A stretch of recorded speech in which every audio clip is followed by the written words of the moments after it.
નમસ્તે મિત્રો, આજના મુખ્ય સમાચાર પર નજર કરીએ તો ચાંદીના ભાવમાં તેજીનું તોફાન, તો ખેડૂતો માટે મહત્વના સમાચાર, તો રાજ્ય સરકારનો મહત્વનો નિર્ણય, તો મહિલાઓ માટે ખાસ નવી યોજના, તો ખેડૂતો દેવા માફીને લઈને મોટા સમાચાર. અને મિત્રો જાણીશું આજના 15 મોટા સમાચાર. એ પહેલા ગુજરાતના જે પણ મિત્રો આપણે આ યુટ્યુબ ચેનલમાં નવા છે તેમને વિનંતી કરીશ કે આપણી આ ચેનલને સબસ્ક્રાઇબ કરી લે, જેથી કરીને મિત્રો દિવસભરના કામના અને મહત્વના સમાચાર તમને આપણે આ ચેનલના માધ્યમથી સૌથી પહેલા મળી જાય. તો મિત્રો વાત કરીએ આજના સૌથી પહેલા સમાચારને લઈને, તો ચાંદીના ભાવમાં ભૂક્કા બોલી ગયા 4 લાખને પાર. મિત્રો MCX પર ચાંદીના ભાવમાં ઐતિહાસિક ઉછાળો જોવા મળ્યો છે. એક જ દિવસમાં ચાંદીમાં અંદાજે 19,000ની તોતિંગ તેજી નોંધાતા રોકાણકારોમાં ભારે ઉત્સાહ છે.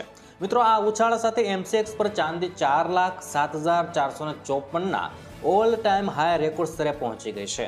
વૈશ્વિક બજારની અનિશ્ચિતતા અને વધતી જતી માંગને કારણે કિંમત ધાતુઓના ભાવમાં સતત વધારો થઈ રહ્યો છે મિત્રો, જેનાથી આગામી સમયમાં ચાંદી હજુ મોંઘી થવાના સંકેતો મળી રહ્યા છે. ત્યાર પછી મિત્રો મહત્વના સમાચાર વિશે આગળ વાત કરીએ તો રાજ્ય સરકારનો મોટો નિર્ણય. મિત્રો ભારતીય મજદૂર સંઘ અને આંગણવાડી કર્મચારી મહાસંઘની સતત રજૂઆતો બાદ રાજ્ય સરકારે મહત્વનો નિર્ણય લીધો છે. મહિલા અને બાળ વિકાસ વિભાગે ઠરાવ જાહેર કર્યો છે કે હવેથી રાશન દુકાન કે ગોડાઉનથી આંગણવાડી કેન્દ્ર સુધી અનાજ વહેવાની ખર્ચ પેટે દરેક કેન્દ્રને 2400 રૂપિયા સુધીની રકમ મળશે. આવો એક ત્યાર પછી મિત્રો મહત્વના સમાચાર વિશે આગળ વાત કરીએ તો સરકાર આપશે 1 લાખ રૂપિયાની ભેટ. મિત્રો ગુજરાતના ખેડૂતોને મદદ કરવા માટે સરકાર ઘણી યોજનાઓ અમલમાં મૂકી રહી છે. આ શ્રેણીમાં ગુજરાત સરકાર દ્વારા મુખ્યમંત્રી પાક સંગ્રહ સ્ટ્રક્ચર માળખા યોજનાઓ ચલાવવામાં આવી રહી છે. આ અંતર્ગત ખેડૂતોને તેમના ખેતરોમાં અનાજના ગોદામ બનાવવા માટે સરકાર દ્વારા સબસિડી આપવામાં આવે છે. મિત્રો અગાઉ કુલ ખર્ચના 50% અથવા તો 75,000ની સબસિડી તરીકે આપવામાં આવતા હતા, પરંતુ હવે તે રકમ વધારીને 1 લાખ રૂપિયા કરવામાં આવી છે. ત્યાર પછી મિત્રો મહત્વના સમાચાર વિશે આગળ વાત કરી તો ખેડૂતો માટે મહત્વના સમાચાર. મિત્રો અહેવાલો મુજબ PM કિસાન સન્માન નિધિ યોજનાનો 22મો હપ્તો સરકાર ફેબ્રુઆરી 2026ના અંત સુધીમાં અથવા તો માર્ચ મહિનામાં ખેડૂતોના ખાતામાં 2,000 રૂપિયાનો હપ્તા જમા કરવાની છે. જોકે આ લાભ મેળવવા માટે ખેડૂતોએ KYC અને જમીનનું વેરિફિકેશન કરાવવું ફરજિયાત છે. મિત્રો ખેડૂતો હવે ઘરે બેઠા જ પોતાના ગામની યાદીમાં પોતાનું નામ ચેક કરી શકે છે. તો આ માટે તેમણે સત્તાવાર વેબસાઇટ પર જઈને બેનિફિશિયરી ઓપ્શન પસંદ કરવાનો રહેશે. ત્યાર પછી મિત્રો મહત્વના સમાચાર વિશે આગળ વાત કરીએ તો મહિલાઓને દર મહિને મળશે 7,000 રૂપિયાની ભેટ. મિત્રો વર્ષ 2026 કેન્દ્ર અને રાજ્ય સરકાર દ્વારા મહિલાઓને આત્મનિર્ભર બનાવવા માટે વીમા સખી યોજનાને વેગ આપવામાં આવ્યો છે. આ યોજનાનો મુખ્ય ઉદ્દેશ્ય ગ્રામીણ વિસ્તારોમાં વીમા પ્રત્યે જાગૃતિ લાવવાનો અને સાથે સાથે મહિલાઓને રોજગારીની તક પૂરી પાડવાનો છે.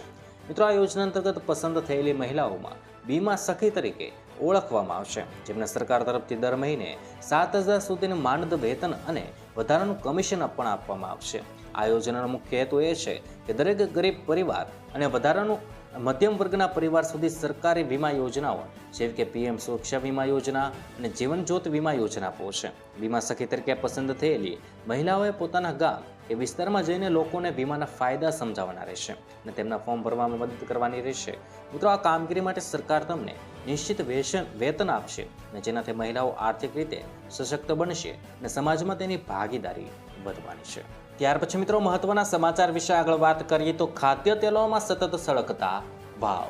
મિત્રો ખાદ્ય તેલો પણ સોના ચાંદીની જેમ ઐતિહાસિક તેજીના માર્ગે દોડવા લાગ્યા હોય તેમ આજે વધુ એક ઉછાળો નોંધાયો હતો. સિંગતેલનો ડબ્બાનો ભાવ 2900 રૂપિયાની સપાટી વટાવી ગયો હતો અને અન્ય તેલોમાં પણ સતત તેજી જોવા મળી રહી છે. રાજકોટ તેલ બજારમાં આજે સિંગતેલ નવા ડબ્બાનો ભાવ 20,028 રૂપિયાનો બોલાઈ રહ્યો છે અને 2900 રૂપિયાની સપાટી વટાવી ગયો હતો અને 2,865થી 2,915 રૂપિયા થયો હતો. કપાસિયા તેલમાં 15 રૂપિયાનો ભાવ વધારો થતો હતો અને નવા ડબ્બાનો ભાવ 2330થી 2360 રૂપિયા થયો હતો. પામોલીનમાં 10 રૂપિયાના ઉછાળાથી ડબ્બાનો ભાવ 2,075થી 2,100 રૂપિયા થયો હતો. મિત્રો સનફ્લાવર, મકાઈ અને રાયડાના તેલમાં પણ તેજી જોવા મળી ગઈ છે. ત્યાર પછી મિત્રો મહત્વના સમાચાર વિશે આગળ વાત કરીએ તો મહિલાઓ માટે નવી યોજના. મિત્રો આ યોજના હેઠળ ગર્ભવતી મહિલા તેમજ દૂધ પીવડાવતી મહિલાઓને 1,000 દિવસ સુધી ન્યુટ્રિશનથી ભરપૂર ખોરાક આપવામાં આવશે, જેની અંદર કઠોળ, ખાદ્ય તેલ તેમજ તુવેર દાળ અને જરૂર પડે તો કેલ્શિયમની ગોળી પણ આપવામાં આવશે. આ યોજના હેઠળ ગર્ભવતી મહિલાઓને 370 દિવસ સુધી અને દૂધ પીવડાવતી મહિલાઓને 730 દિવસ એટલે કે 2 વર્ષ સુધી પૌષ્ટિક આહાર આપવામાં આવશે. આમ કુલ 3 વર્ષ સુધી લાભાર્થીને સહાય આપવામાં આવે છે. મિત્રો, આ યોજના હેઠળ 3 થી 6 વર્ષ સુધીના બાળકોને આંગણવાડીમાં સુખડી પણ આપવામાં આવશે. ત્યાર પછી મિત્રો મહત્વના સમાચાર વિશે આગળ વાત કરીએ તો ખેડૂતોના માટે 56,000નું દેવું. મિત્રો, સમૃદ્ધ ગુજરાતમાં ખેડૂતોની હાલત વધુને વધુ દયનીય બની રહી છે. તેનું કારણ છે કે આવક ઓછી અને ઉત્પાદન ખર્ચ વધી રહ્યો છે. આ ઉપરાંત વધતી મોંઘવારીને કારણે હવે ખેતી કરવી પણ મોંઘી થઈ રહી છે. તેમાં કુદરતી થપાત વાગતા ખેડૂતો આર્થિક રીતે પાયમાલ બની ગયા છે. ખેડૂતોની આવક બમણી થશે તેવી ગુલબાંગો પોકારવામાં આવે છે, ત્યારે ઉલટાનું ખેડૂતોની આર્થિક દશા વધુને વધુ કથળી રહી છે. મિત્રો, દરેક સિઝનમાં મોંઘું બિયારણ, જંતુનાશક દવા, ખાતર ઉપરાંત ખેત મજૂરી પાછળ ખર્ચ કર્યા પછી પાક ઉત્પાદનના પૂરતા પૈસા નથી મળતા. મજૂર વચ્ચે ખેડૂતોને ઓછા ભાવે જણસી વેચવી પડી રહી છે અને દર સિઝનમાં વાવેતર પહેલાં જ ખેડૂતોને બેંક ધિરાણ લેવું પડે તેમ હોય છે. મિત્રો, ખેડૂતો 7% વ્યાજ વધુ 3 લાખ સુધીની લોન લેતા હોય છે. ત્યાર પછી મિત્રો મહત્વના સમાચાર વિશે આગળ વાત કરીએ તો હવે આધાર અપડેટ થઈ જશે ઘર બેઠા. મિત્રો, યુડીઆઈ દ્વારા 28 જાન્યુઆરી 2024ના રોજ નવી પ્રાઇવસી ફર્સ્ટ આધાર એપનું ફૂલ વર્ઝન લોન્ચ થશે. આ એપ એન્ડ્રોઈડ અને iOS બંને માટે ઉપલબ્ધ રહેવાનું છે. અને મિત્રો, નવા એપથી યુઝર્સ ઘર બેઠા જ મોબાઈલ નંબર અને સરનામું અપડેટ કરી શકશે. મિત્રો, માસ્કિંગ ફીચર દ્વારા માત્ર જરૂરી ઓળખ શેર કરી શકાશે. મિત્રો, હવે આધાર કાર્ડની ફોટોકોપીની જરૂર નહીં પડે. મિત્રો, એપ લોગિન કરતી વખતે ધ્યાનમાં રાખવું કે મોબાઈલ નંબર આધાર સાથે લિંક હોવો જરૂરી છે. ત્યાર પછી મિત્રો મહત્વના સમાચાર વિશે આગળ વાત કરીએ તો દેવા અંગે આંકડા જાહેર.